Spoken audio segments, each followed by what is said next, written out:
Hello दोस्तों, कोल India ने अपना डिविडेंड इंटरिम डिविडेंड जो है वो डिक्लेयर कर दिया है। उसके बारे में हम इस वीडियो में बात करेंगे और कोल इंडिया क्या एक वैल्यू स्टॉक है उसके बारे में भी दोस्तों इस वीडियो में जिक्र करेंगे।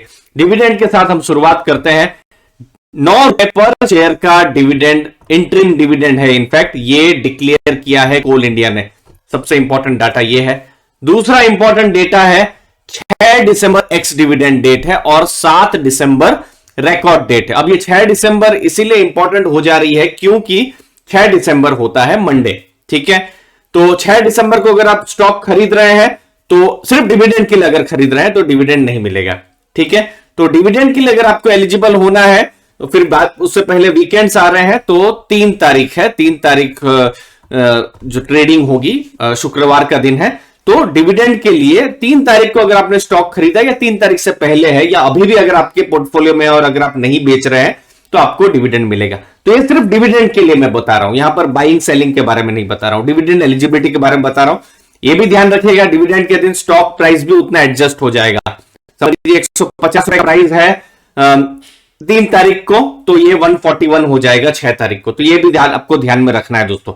अब डिविडेंड का पेमेंट 21 दिसंबर या उसके बाद होगा, इसको आपको ध्यान में रखना है। अब ये जो 9 रुपए का डिविडेंड है, इसको अगर मैं पास्ट डाटा के साथ कंपेयर करूं तो ये ज्यादा है या कम है, तो देखिए पिछले साल 16 रुपए का डिविडेंड था, 3.5 रुपए, 5 रुपए और 7.5 रुपए। तो ये देखिए, ये नवंबर 2020 है, जो इस बार नवंबर 2021 को डिविडेंड आ रहा है। तो उसके साथ हम कंपेयर कर रहे हैं तो डिविडेंड तो 7.5 रुपए से 9 रुपए तो एक अच्छा ही डिविडेंड कहा जाएगा। लेकिन हाँ, इन्वेस्टर्स अगर पास्ट डेटा को देखा जाए तो कोल इंडिया मार्च के महीने में भी डिविडेंड देता है जनरली। तो वहां पर भी एक्सपेक्टेशन की जा सकती है अगर हाँ प्रॉफिट अगर होते हैं तो। क्योंकि देखिए मार्च 2020 में आप देखिए जब कोविड जस्ट आया ही था तब 12 रुपए का डिविडेंड था, वही इंटरिम डिविडेंड फाइनल डिविडेंड ही हो गया। तो वो था फिर 2019 मार्च में 5 रुपीज 85 का। तो उस साल में आप देख सकते हैं 725 585 मतलब 13 रुपए 10 पैसे का डिविडेंड था। फिर 12 रुपए का डिविडेंड पिछले साल चलिए कम मिला क्योंकि पिछले एक साल पहले कम मिला था, और लास्ट ईयर जो था 16 का था। तो अभी 9 रुपए का डिविडेंड है, उसके बाद कितना बढ़ता है कम होता है हमको बाद में पता चलेगा। अब देख दोस्तों, क्या कोल इंडिया एक वैल्यू स्टॉक है? वैल्यू स्टॉक एक्चुअली क्या होते हैं, तो मैं एक लाइव सेशन ले रहा हूं 30 तारीख को, मंगलवार को ही मैं ले रहा हूं ग्राफी पर, अनअकैडमी ग्राफी पर मैं ये सेशन ले रहा हूं, तो आप मेरे साथ जुड़ सकते हैं। अब मैं बेसिक कोल इंडिया क्या एक वैल्यू स्टॉक है या नहीं उसके बारे में मैं आपके साथ मैं डिस्कस कर लेता हूं। देखिए कोल इंडिया का अभी अगर आप मार्केट कैप देखेंगे तो 96,000 करोड़ है। ठीक है, वैल्यू के हिसाब से अगर देखा जाए, जैसे पी रेशियो को जो देखा जाता है, पी रेशियो 7 के आसपास है। पी रेशियो क्या होता है? Price by earning. Stock price है 156, तो अर्निंग जो हो रही है, अर्निंग पर शेयर जो जिसे कहा जाता है, तो अर्निंग पर शेयर के हिसाब से अगर आप देखेंगे तो लगभग 7 का बैठ रहा है, जो कि डिसेंट है। फिर बुक वैल्यू के हिसाब से देखेंगे 2.38% है। तो अगर आप बहुत सारी consumer durable company, FMCG company, उन सबके साथ कंपेयर करते हैं तो फिर तो आपको बहुत सस्ते में मिलेगा। लेकिन स्टॉक प्राइस तो बढ़ नहीं रहा है, उल्टा स्टॉक प्राइस नीचे गया है पिछले 5 साल 6 साल जिन इन्वेस्टर्स ने इनको रिटर्न दिया हुआ है। तो देखिए 5 साल में सेल्स ग्रोथ भी ना के बराबर है, प्रॉफिट ग्रोथ भी ना के बराबर है, तो इसलिए वैल्यू स्टॉक नहीं है। और दूसरी बात है, देखिए मार्केट पास्ट को नहीं देखती है, मार्केट फ्यूचर को देखती है।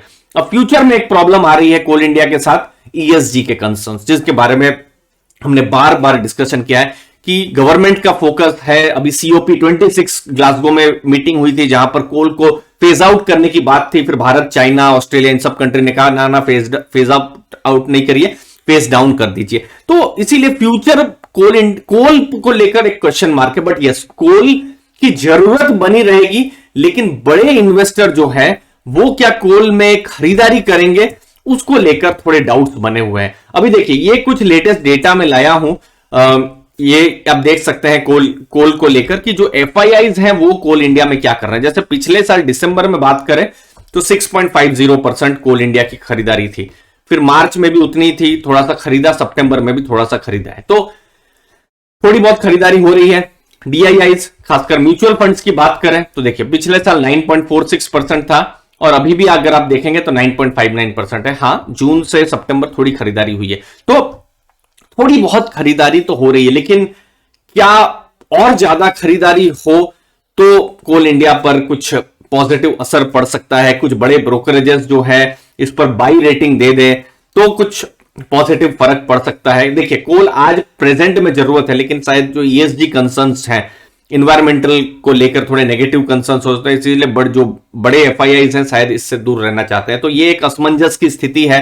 आपके व्यूज क्या है इसके ऊपर? कोल आज हमारी जरूरत तो है ही, लेकिन जो ईएसजी कंसर्न्स के साथ कारण बहुत सारे इन्वेस्टर्स यहां इन्वेस्ट नहीं कर पा रहे हैं। अपने व्यूज जरूर बताइएगा दोस्तों। 9 रुपए का डिविडेंड है। इंपॉर्टेंट डेट्स जो है 6 तारीख है, जो आपको ध्यान में जरूर रखनी है। दिसंबर 21 से आपको डिविडेंड भी मिलेगा। मुझे उम्मीद है आपको वैल्यू मिली होगी। और 30 तारीख को दोस्तों जरूर ज्वाइन कीजिएगा, लाइव सेशन होगा, लाइव मास्टर क्लास होगा वैल्यू स्टॉक्स के ऊपर। धन्यवाद आपके कीमती समय के लिए। थैंक यू वेरी मच दोस्तों।